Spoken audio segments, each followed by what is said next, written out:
Jessie here. I'm back with another video. A couple of weeks back I posted a video asking if any of you guys had any questions for me. Since I've been vlogging and sharing more of my life with you guys, I thought it might inspire some questions.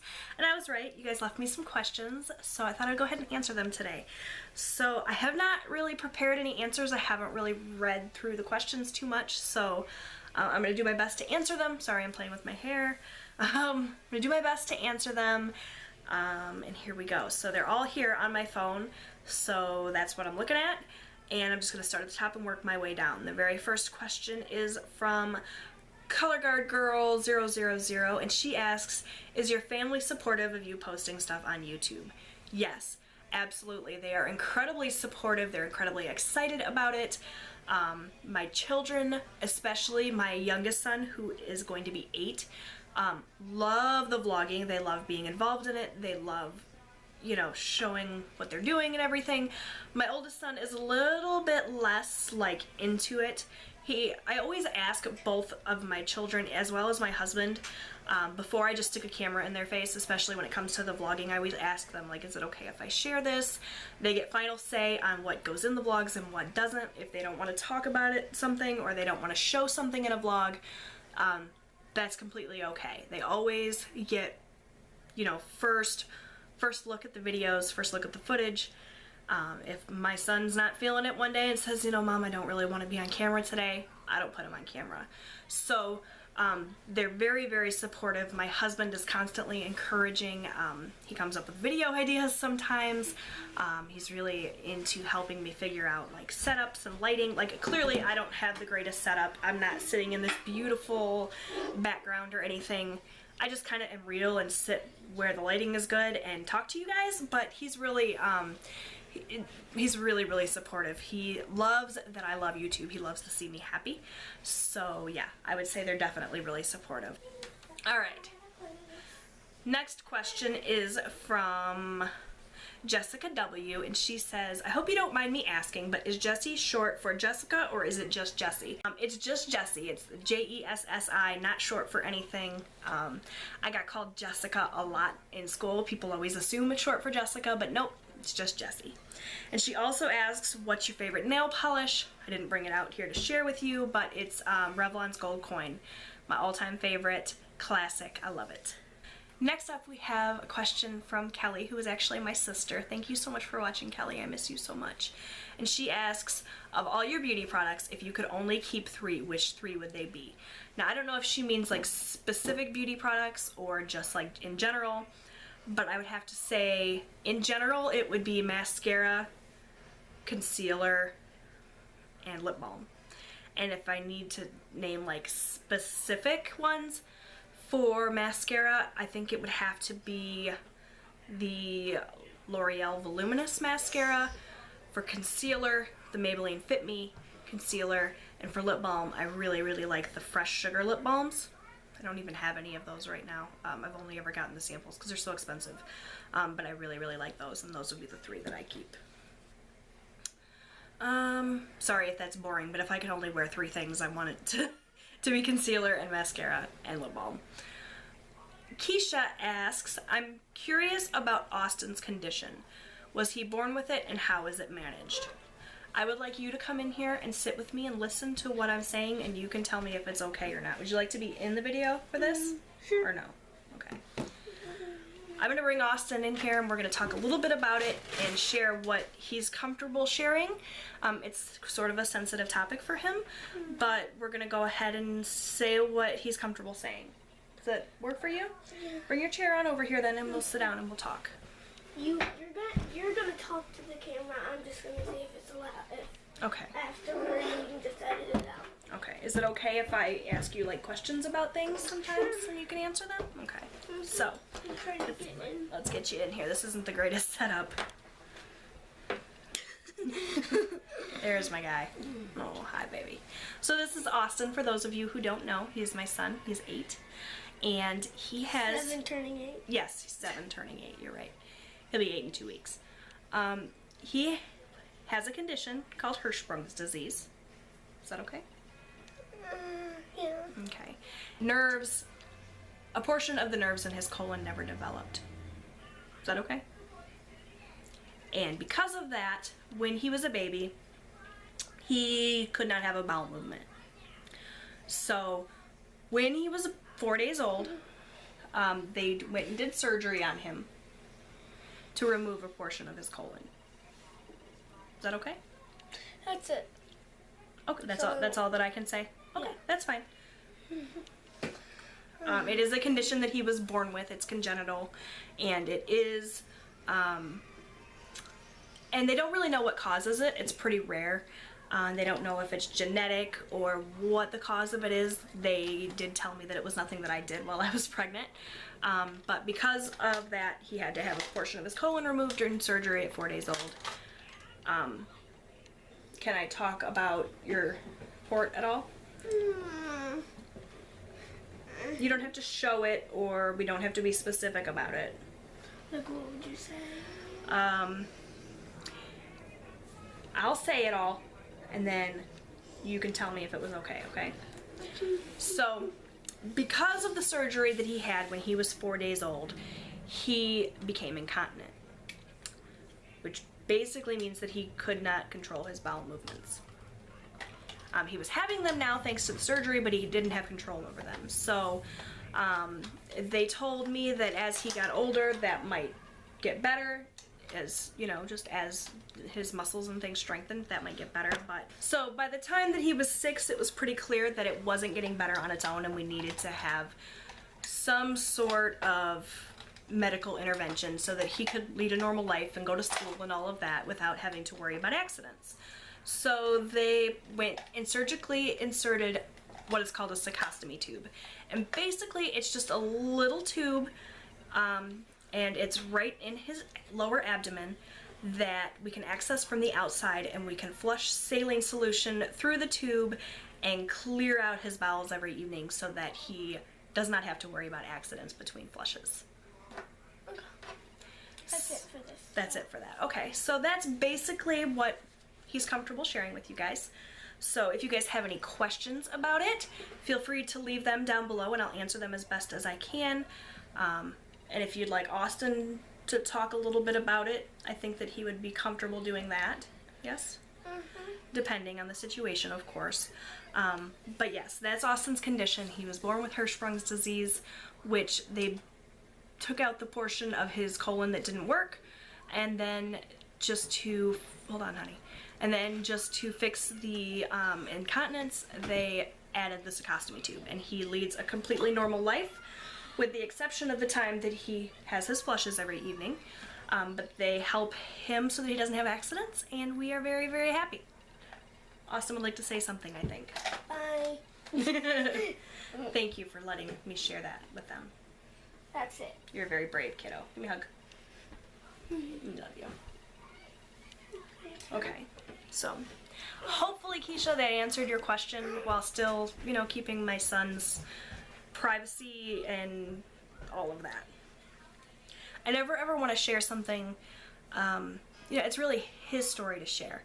So I don't want to overstep my bounds and tell anything that he's not comfortable with. So hopefully, you guys, hopefully that answered your question. Color Guard Girl 000 asked another question. She said, what Facebook groups are you a part of to get some of those cool stickers for your planner? The main groups that I'm a part of on Facebook are the Happy Planner Addict group, I think it's called, and the We Love EC group, and the We Love EC Rat group. So, yes, dear. Are you just, in this video, are you just answering questions that you've Been asked, yes. So, basically they're just planner groups where you can kind of chat about planners, which is awesome because I love doing that. And there's a lot of files and things that sometimes you can find, like printables that you can use in your planner. I will link the groups that I'm a member of down below if you guys would like to join. So yeah, We Love EC, which is Erin Condren, We Love EC Rack, which is the Random Act of Kindness group, and the Happy Planner Addict group, and I'll link them all below. Yes, dear. Should it be RAOC? Random Act of Kindness, that's what I said. You said RAOK. You said RAC. RAK, Random Act of Kindness, yeah, okay. Alright, moving on. This video's all over the place. Maggie asks, do you plan on having any more children? No. I have two beautiful, wonderful boys that are rowdy and crazy, and I love them, and I think that that's plenty. I would love to have a girl. I think every woman wants to have a little girl, but it wouldn't be financially responsible. And at this point, both of my children are of an age where, you know, they're past their baby stage and they can do a lot of things on their own. And I just think that throwing a baby into the mix right now would just be a mistake. So my husband and I have talked at length about it. We've gone back and forth over the years, but I think ultimately we have decided no more babies for us. Amanda asks, what helps you stay motivated around the house? Sometimes nothing. Honestly, I struggle a lot with motivation. The things that I have found that do help with that, though, writing things down, writing a to-do list. There's something so satisfying about checking things off a to-do list. For me, it's like that kindergarten mentality where you get a gold star if you do well. A to-do list really helps me. Setting mini goals for myself or setting up my schedule. My cleaning routine schedule is going to have to change because it's starting to not work so well for me with the amount of pain that I'm in. But having a schedule, having a routine, knowing that every Friday I clean my bathrooms, it really helps kind of keep me on track. As far as actual motivation, I do watch speed cleaning videos. I don't know if you guys are familiar with this. I've done a few of these on my channel, and I'll link a couple of them down below. But it is something so satisfying about watching someone clean their house. Like, I know that sounds crazy because when I first got into the whole speed cleaning thing, I was like, what the hell is this? But watching a room go from cluttered and messy to immaculate and clean over the course of a little bit of time is just so satisfying. So I find that really motivating. And I think that's pretty much it. I really do struggle with motivation sometimes, so if you guys have any suggestions on motivation techniques, leave them in the comments below, not just for me, but for anybody reading. I'd love to hear what you guys have to say about that, because I struggle with that a lot too. And you guys will probably notice that if you've watched my vlogs. Moving on, we have a question from PinkSo50, hello. She asks, my question is the following. Have you ever thought of attending a church, like Sunday school for the kids? My family, we are members of a local church. We are not very frequent members of our church. We don't go very often. We typically go, you know, around the holidays and things when most people, I think, kind of go. We're very busy. I probably could take the kids on Sundays now that I'm driving. Up until now, it's been kind of hard to get to church every Sunday because my husband he works a lot, he's on call a lot, and then when he's not working, all he wants to do is rest, which is fine. We are members of a church, and we do love the community of the church and being a part of that. We just don't go as often as we could or should, and I think a lot of people are like that. It's just hard to make it a priority. But it is something that I would like to try to do more often. I don't think that we will ever be the type to go every Sunday, but my son has recently expressed an interest in going to their like teen group at the church, so that might be something that he does. I'm never ever going to force my kids to go to church. If it's not something that they're interested in or want to do, then they don't have to do it. But for me personally, I would like to do that more often. Thank you for your question. Kelly asks, how did you hurt your back/leg? I don't remember seeing or hearing you explain. If you did, can you do it again? Okay, so back in, I want to say it was February, because I very vividly remember being in pain on Valentine's Day. So back in like late January, early February of 2015, I started having a little bit of mild pain in the back of my thigh whenever I would walk. It was very mild and irritable. I remember telling my husband, like, oh, that hurts. I wonder if I pulled a muscle or something. And then that pain slowly, progressively got worse and worse and worse until it was to the point where I could not even walk, like, from a parking lot to the inside of a store without excruciating pain. I don't remember any specific time when I actually injured myself. It was one of these things that just kind of came on suddenly. So I don't know exactly what I did to hurt my back, But all I know is that I went to the doctor and I told her that I was experiencing this pain. It was like in the back of my knee and like a little bit higher in my thigh. I don't know if that explains it, but she originally said, you know, you've got like a varicose vein here that could be causing it. We'll send you for an x-ray. And then if it still hurts a little bit later, you know, we'll look into it further. She like kind of brushed me off like it wasn't anything. So I went for the x-ray of my knee and that came back clean. And she said,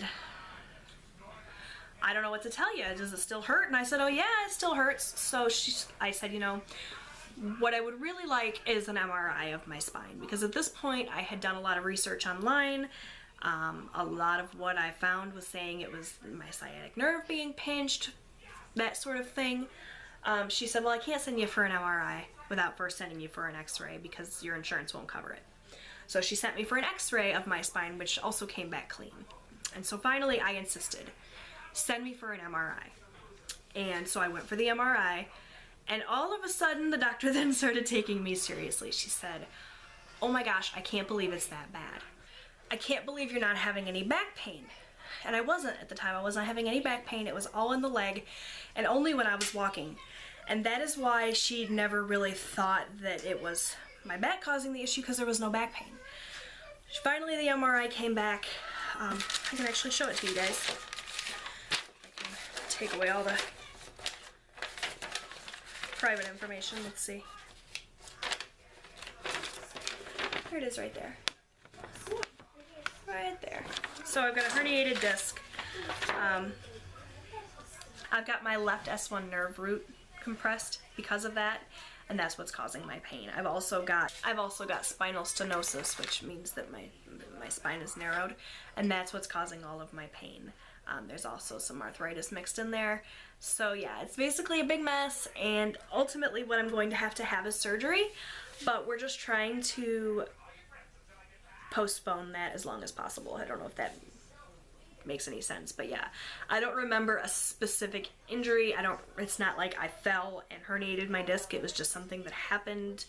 I don't know when or how, but I know that it hurts like hell. So yeah, hopefully that answers your question. Oy caramba. Okay, I talk a lot. Judy asks, have you always been a stay-at-home mom? Yes. I got pregnant at 17. I was pregnant when I graduated high school, and I just have always been a stay-at-home mom. It was something that was really important to my husband and I. My parents both worked multiple jobs growing up, and so I was a latchkey kid, and I really appreciate how hard they worked and everything they did, but I wanted to be as involved in my children's life as possible. And it was always something that was important to me and my husband.